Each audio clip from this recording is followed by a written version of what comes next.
आठवतं का तुम्हाला ते लहानपणीचे उन्हाळ्याचे दिवस?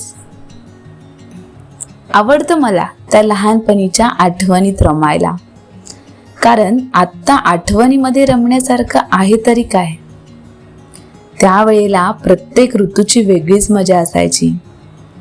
प्रत्येक ऋतूची वाट पाहण्याचं कारण असायचं.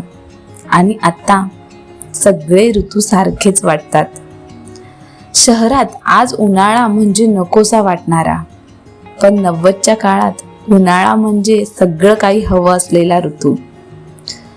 गावात आजही आंबा पिकतो, फणस सुगंध देतो, जांभूळ पडतं, करवंद गोड लागतं.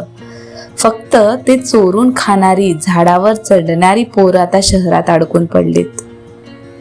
भर दुपारच्या उन्हात दगड मारून आंबे पाडलेत, करवंदाच्या काट्यातून हात घालून करवंद काढलेत, जांभळाच्या झाडावर चढून झाडं हलवून जांभळ गोळा केलेत. उन्हात फिरताना एखाद्या झाडाखाली बसून बांधावर डोकं ठेवून झोपायचं. आंबा फोडून मिठाची पुडी काढून तेच खायचं. गावातल्या प्रत्येक घरात ताक घुसळत असायचं आणि आम्ही कुठेही गेलो तरी ग्लासभर नाही तर भरभरून ताक मिळायचं. पुन्हा येतील का ते दिवस, की आता फक्त आठवणीतच जगायचं?